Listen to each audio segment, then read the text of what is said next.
ای ماه خیر و مغفرت از خالق آمرزگار. الحمد لله رب العالمين والعاقبة للمتقين والصلاة والسلام على رسوله محمد وعلى آله وأصحابه ومن تبعهم بإحسان إلى يوم الدين. قال الله تبارك وتعالى في القرآن العظيم: فأعوذ بالله من الشيطان الرجيم إنما ذلكم الشيطان يخوف أولياءه فلا تخافوهم وخافوني إن كنتم مؤمنين. صدق الله العظيم. قال النبي صلى الله عليه وسلم: إذا دخل رمضان فتحت أبواب الجنة وغلقت أبواب الجحيم وسلسلت الشياطين، أو كما قال صدق النبي الكريم صلى الله عليه وسلم. خدمت همه عزیزان و بزرگواران صائمین ماه مبارک رمضان، شب زنده‌داران ماه مبارک رمضان، بندگان محبوب الله سبحانه و تعالی، السلام علیکم و رحمت الله تعالی و برکاته. الله سبحانه و تعالی طاعات و عبادات همه ما و شما را مورد قبول درگاه خیش بگرداند و الله سبحانه و تعالی به ما توفیق بده که از ساعت و ثانیه و دقیقه این ماه مبارک، ماه رحمت و مغفرت، درست و صحیح استفاده بنماییم. در جلسات گذشته پیرامون فتحت ابواب الجنه و غلقت ابواب الجحیم، در رمضان دروازه های جنت، بهشت باز هست، باز شده، و دروازه های جهنم مسدود هست، بسته شده. اشاره نمودیم. الان بحث ما پیرامون غلقت، پیرامون سلسله الشیاطین او پیرامون زنجیر کشیدن شیطان هاست. شیاطین به زنجیر کشیده شدن، شیاطین زندانی شدن، شیاطین شرشان از سر مؤمنین دور شده است. این شیطانی که در 11 ماه انسان را به طرف گمراهی کشاند، انسان را به طرف ضلالت، به طرف بدبختی، به طرف شقاوت سوق داد، این شیطان کیست؟ آیا لحظه فکر کردیم الله سبحانه و تعالی برای ما دستور میده فاذا قرأت القرآن فاستعذ بالله من الشیطان الرجیم. وقتی شما میخوایم تلاوت قرآن داشته باشیم، چون شیطان دشمن شماست، شما پناه بجوییم. به کجا پناه ببریم؟ به طرف پروردگار عالم.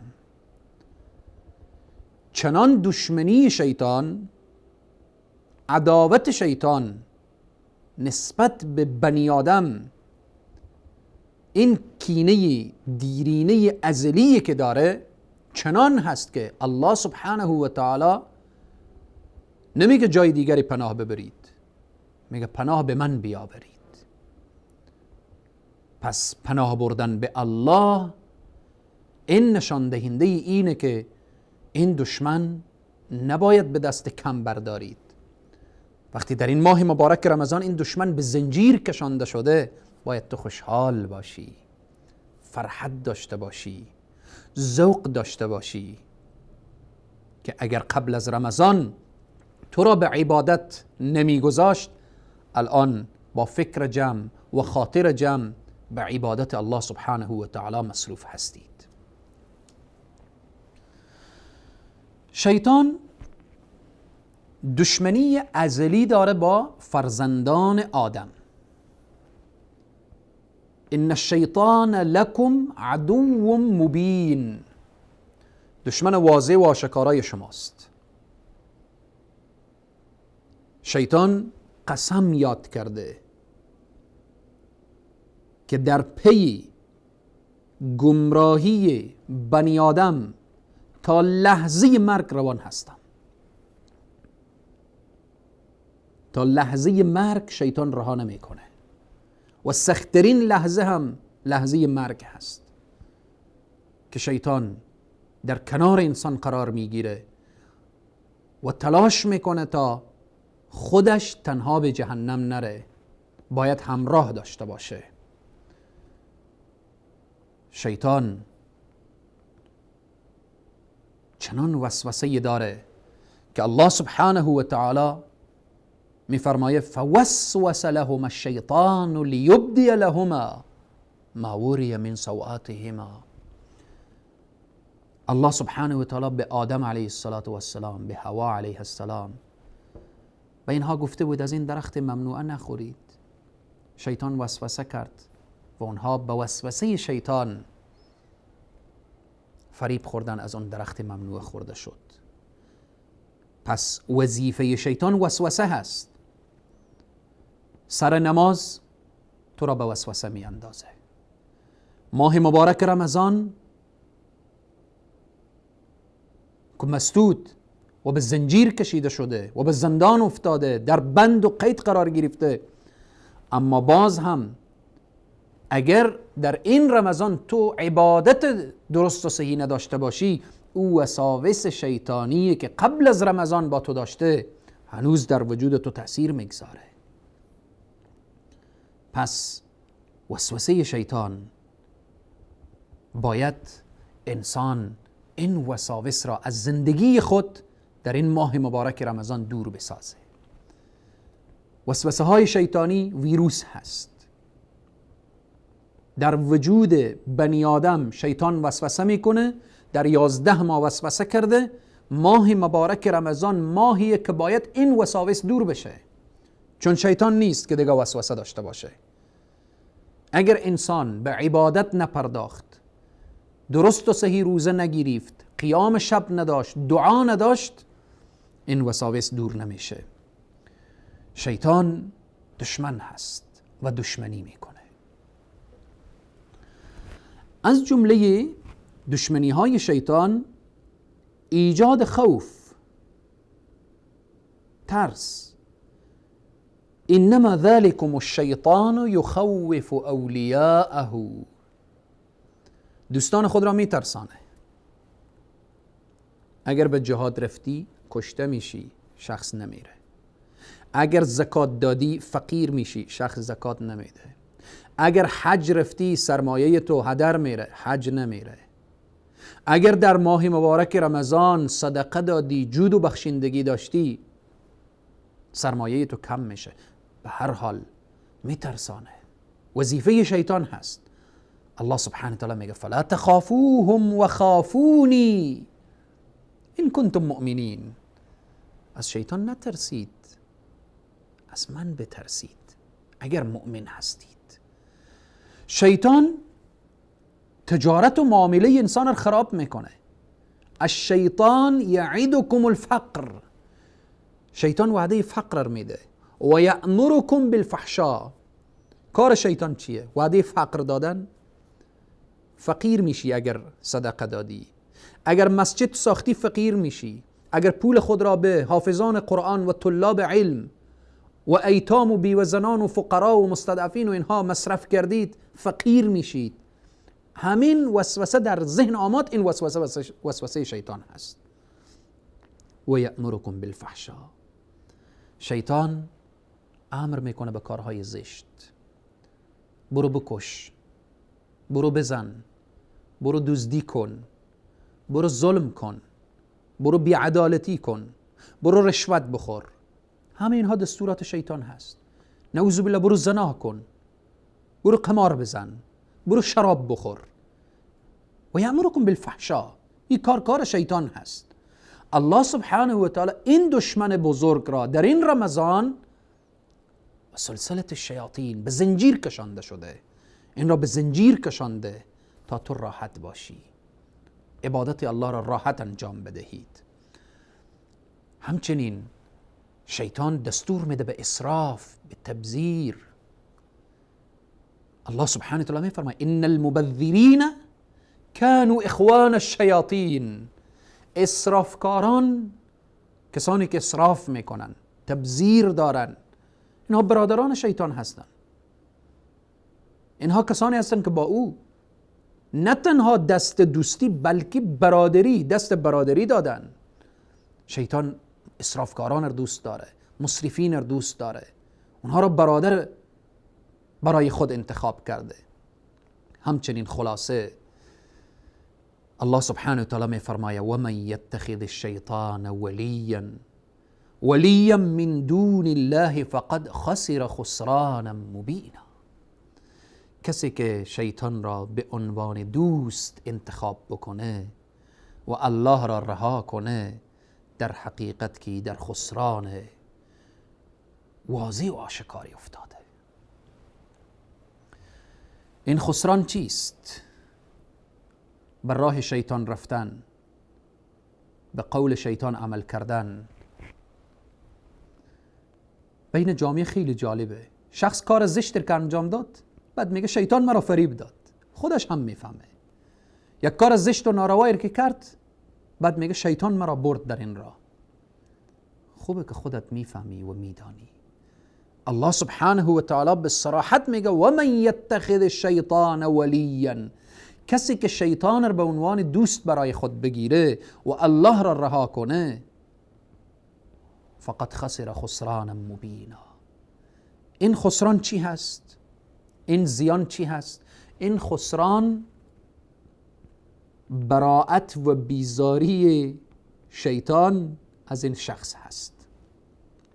الله سبحانه و تعالی می فرماید در سوره ابراهیم در آیه 22 وقال الشيطان لما قضي الأمر إن الله وعدكم وعد الحق ووعدتكم فأخلفتكم وما كان لي عليكم من سلطان إلا أن دعوتكم فاستجبتم لي فلا تلوموني ولوموا أنفسكم ما أنا بمصرخكم وما أنتم بمصرخي إني كفرت بما أشركتموني من قبل إن الظالمين لهم عذاب أليم. صدق الله العظيم. شیطان سخنرانی داره در روز قیامت. شیطان بیان داره. و قال الشیطان لما قضی الامر. وقتی داوری تمام شد، جهنمی به جهنم رفت، اهل بهشت به بهشت رفتن. شیطان چی میگه؟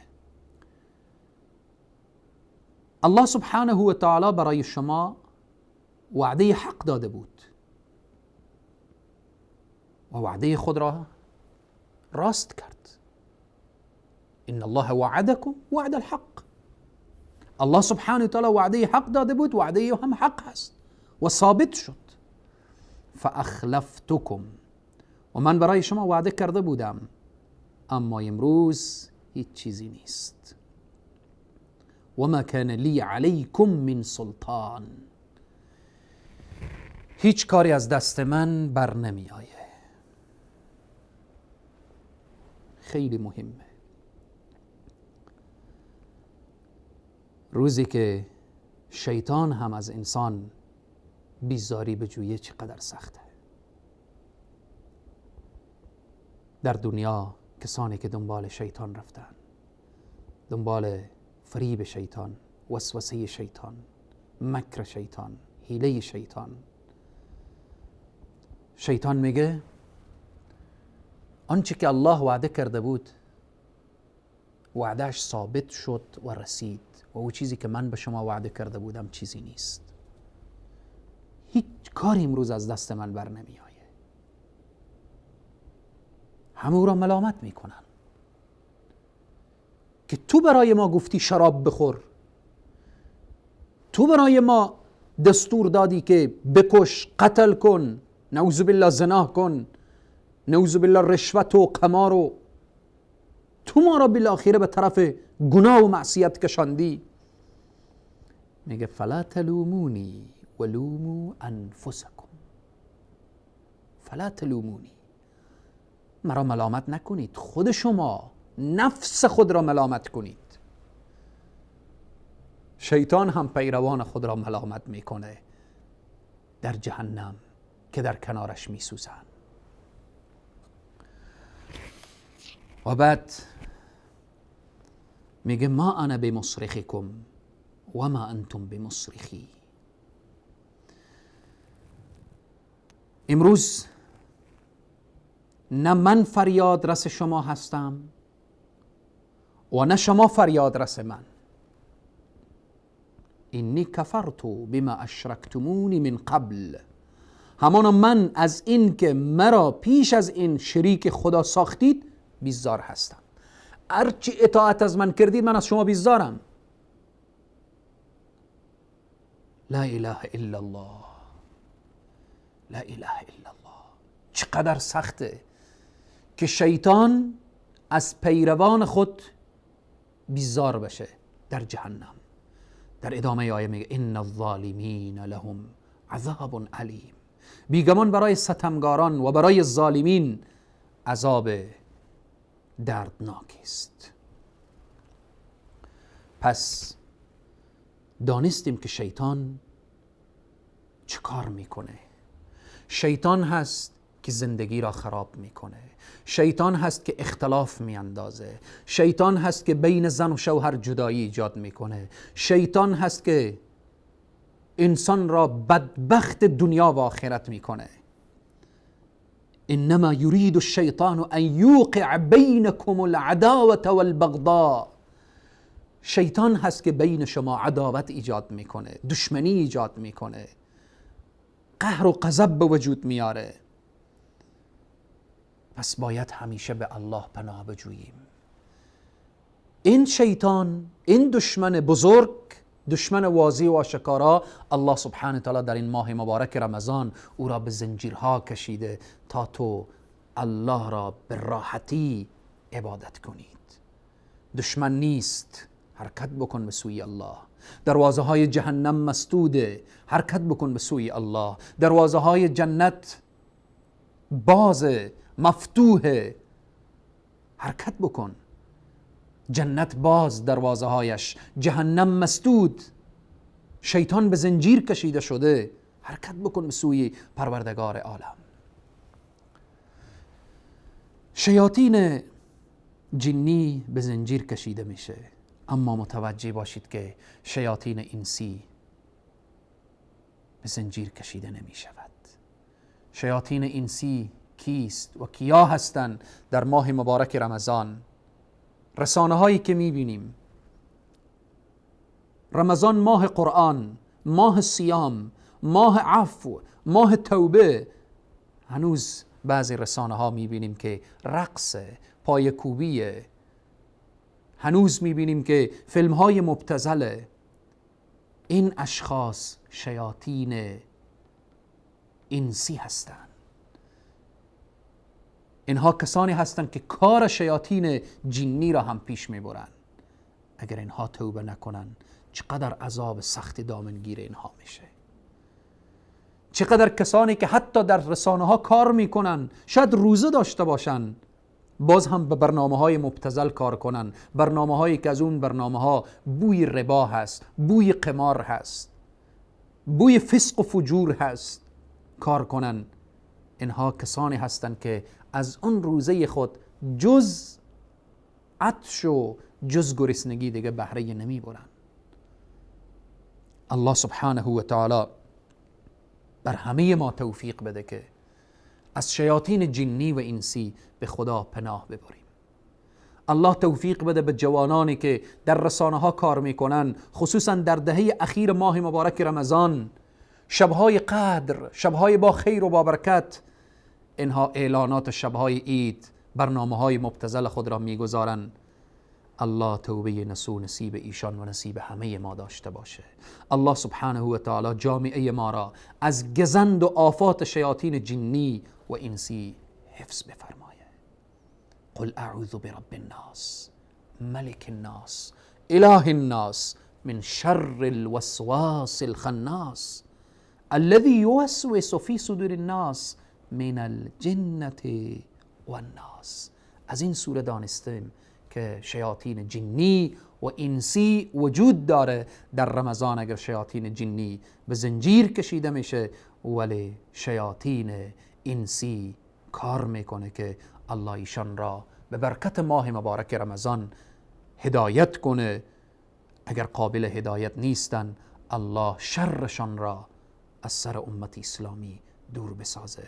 تا برنامه بعد همه شما را به خداوند کریم و رحیم می سپارم و السلام علیکم و رحمت الله تعالی و برکاته. رمضان يا رمضان رمضان يا رمضان رمضان يا رمضان رمضان يا رمضان. ای رحمت پروردگار، ای بر خزان دل بهار، ای ماه خیر و مغفرت از خالق آمرزگار. رمضان یا رمضان رمضان یا رمضان رمضان یا رمضان رمضان یا رمضان.